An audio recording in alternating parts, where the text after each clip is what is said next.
want to tell you a little bit about the story about how it began and a little bit about the ethos behind it. And I was extremely fortunate in life that I met a man that changed my life many years ago. I was pretty good at school, and I grew up in the west of Ireland, even though I was born in New York City. My parents were immigrants, lots of immigrants from Kenya going different places. My parents grew up fairly poor in the west of Ireland and emigrated to New York. I was born there and they decided to come back to Ireland really early. But I studied at school and I did my degree, and then I applied to Harvard University to do an MBA there, and I was accepted. But I was too young to go.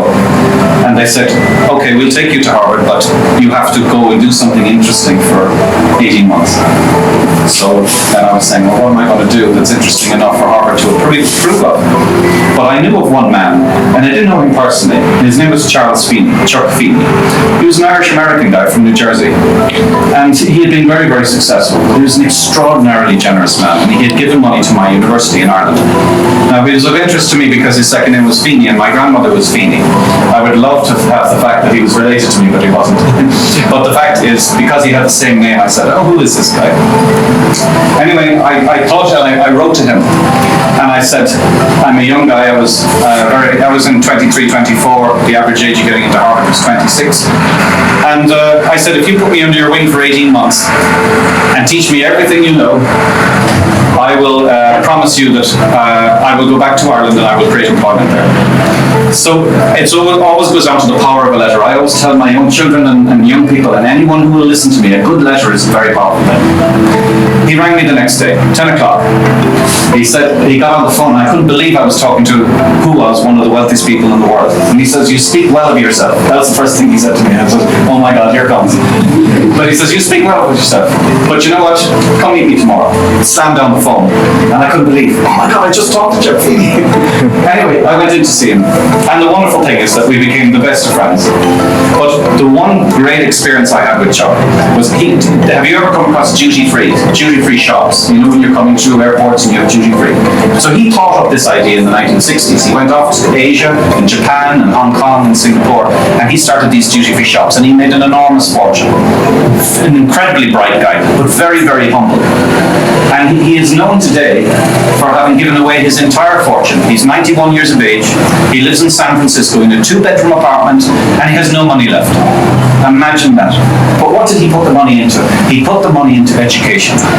And when I was with him for that 18 months, I would be in his company in London. And the extraordinary thing is, I would see checks coming in for $50 and $100 million, like stuff that nobody ever sees. And you see, and what he was trying to do is to give it to this university and that university to try and make education more accessible. And that taught me one thing. It taught me that philanthropy and charity will never address education. We have to create models of education that are sustainable and scalable in themselves. And the huge thing that we had was the internet and communications. When I was in Harvard in the early 90s, I found out about the internet. And within seconds I said, number one, that's going to allow me to live in Ireland, which I wanted to go back to be with my family. And then what amazing social impact it had. Some years later then, I realized that you could actually provide education for free online and still make money. And that was, wow, what an interesting business. 2, what an amazing social impact you could have.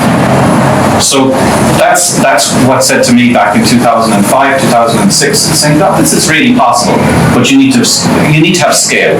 How does Alison exist? How does it exist without charging? Well, obviously you all know that there's advertising on the platform. Now there's advertising on the platform, and some people say, well, advertising and education don't mix. Well, the truth is, you all use Facebook, don't you? You all use Google. Can you imagine life without Facebook or life without Google? It's hard, and they are all run by advertising. Why do you get the services for free, the wonderful services that you have for free? It's driven through advertising. We listened to people yesterday who got jobs because they had Alison, because they got promotions. They became more confident in their lives. They have greater self-esteem, because this is what learning does to people. My father passed away some years ago, but where he grew up in the 1930s. Ireland was a very poor country then. My father would tell me stories about going to school with no shoes. Now that might be okay in Kenya, but I can tell you in Ireland, in our winter, it's not okay. If you go to Ireland today, I think it is probably one of the wealthiest countries in the world. And the thing is, what changed it? education. I see the yearning, the sheer deep yearning for education, wanting to improve themselves, wanting to know more, wanting to know how to do things. Right, because at the end of the day, my father grew up in a small farm, and thankfully I was able to go to Harvard because of the work he did.